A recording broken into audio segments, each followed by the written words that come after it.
NATO and Ukraine are holding emergency talks today in response to last week's Russian attack on the city of Dnipro with what's been described as an experimental hypersonic ballistic missile.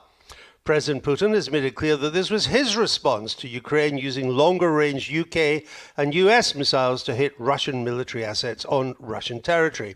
Poland's Prime Minister Donald Tusk says the war is, in his words, entering a decisive phase and taking on very dramatic dimensions. But what do Ukrainians want? There's some evidence that an increasing number would accept some sort of deal with Russia to end the fighting. In fact, 52% support that, according to a study by Gallup last week. Ukrainian support for the war has consistently fallen since the invasion in 2022. That year, 73% wished to continue fighting, down to 63% in 2023. This is the first time a majority, albeit slim, have supported a negotiated peace. I'm joined now by Danilo Lubkivsky, director of the Kiev Security Forum and a former deputy foreign minister of Ukraine. Mr. Lubkivsky, welcome to the program. Let me put this straight to you. Russian forces are advancing at a much quicker rate than they did through the whole of last year. Is Ukraine now on the back foot?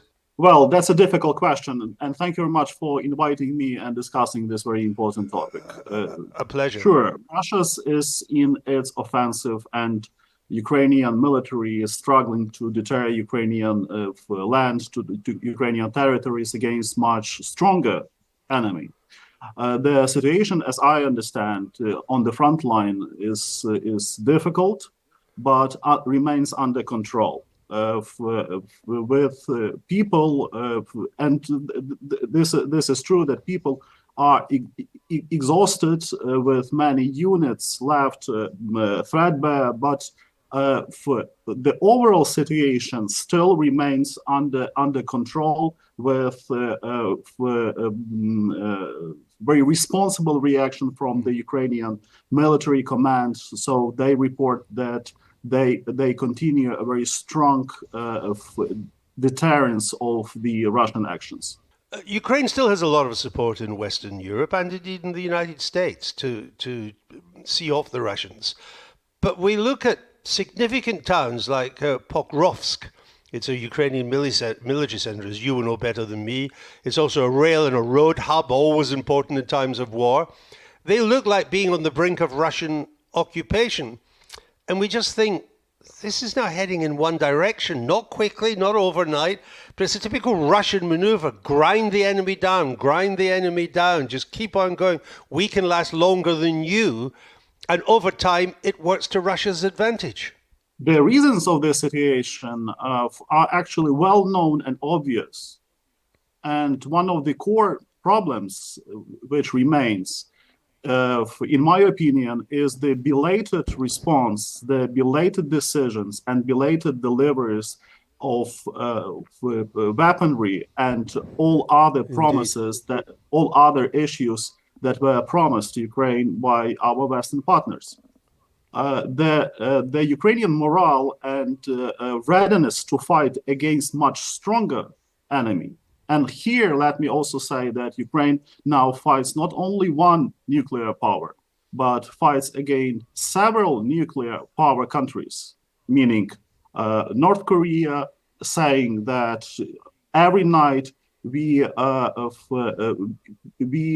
under constant attack by Iranian-made drone killers and so on. So Ukraine fights against several nuclear forces, and definitely that Ukraine's fortress deserves and demands very strong support from the West. At the beginning of your story, you said that how long Ukrainians can fight, but this is question addressed not only to Ukrainians, since Russia wages the war not only against Ukraine but the West.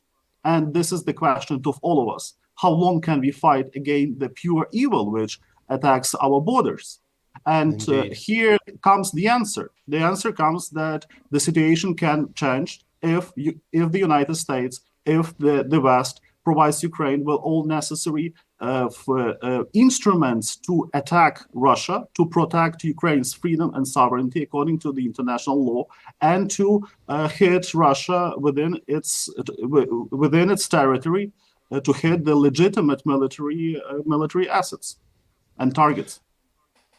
I hear what you're saying, but we are where we are, and I appreciate that at every turn, whether it be modern tanks or fighter jets or these longer range missiles, the NATO allies have been very slow to do it. In the end, they've done it, but they've been slow to do it. They've wasted time, and they probably haven't done it in enough scale.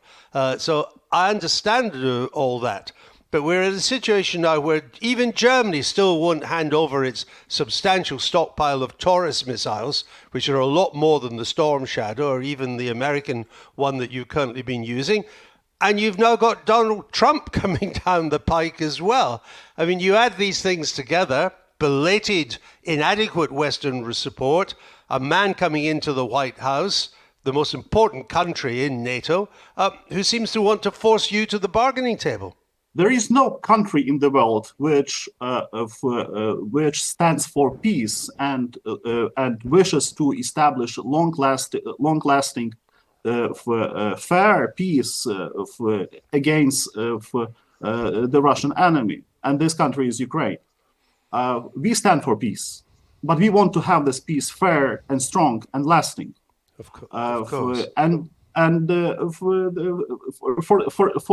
that, this is obvious that there is only one way how to respond to the Russian aggression. If you accept this, if you accept the Russian offensive, if you accept Russia's rules of play, it means that the war just starts, not ends, because that would be a clear and obvious, compelling evidence and example to other nations who try to undermine the world order in order to their own selfish interests. That would be an example to other authoritarian regimes how to deal, how to behave, what kind of politics to conduct in this world. And there is a. Sorry, on you go, Minister. Yes, you're welcome, please. And there is a sense now that in Ukraine and other parts of the world, this kind of axis of evil of Russia, North Korea, China, Iran, is all kind of coming together in a way that sometimes you wonder if the West really appreciates what's actually happening. But I come back to Mr. Trump, which neither you nor I chose to be in the White House, but that's where he is, or soon will be. And isn't it likely that he's going to force your hand? He's going to say, no, this isn't working. No more military support. I can do a deal with Mr. Putin, but I'm going to force you to the negotiating table. How do you handle that? Before I answer for that question, very interesting and to tell you frankly, difficult question, I would like to thank the British people for their leadership in making everything possible to support Ukraine. This is very important for us. Even those news that come from from the press that we have already received additional ammunition, additional missiles that are so desperately needed for Ukrainian military. These news are, this is a great story of support, solidarity, and the right way to go ahead. And that's a good example for Donald Trump and his administration. There is only one solution of what we may together we may succeed in is to stick to the principle of peace through strength. This is what Ukrainian delegation and the Ukrainian foreign minister and the president of Ukraine, Volodymyr Zelensky, are trying to tell even today at the NATO meeting, NATO-Ukraine Council meeting. The principles of peace through strength is to do everything possible to stop Putin and his armada and to make them understand that Ukraine's sovereignty cannot be conquered, destroyed, and eliminated. That would be our huge common success. And then to make Ukraine a NATO member, which is, in my opinion, is the only key how to stop this war. So the West should be serious about what's going on. Ukraine actually gave the West an additional time to get prepared. This is not the war about Ukraine only. This is the war about the West. And I completely agree with what Admiral Bauer, top NATO military official, yesterday said, that you have to change your mindset. This is the reality we live in. We live under the constant strike of Russia. We live every night we spend in our shelters. And for that, my message to your audience is that we have to change, all of us, we have to change our mindset.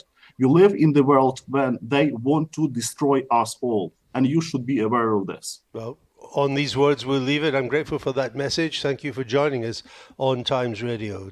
Danilo Lubkivsky, former Deputy Foreign Minister of Ukraine.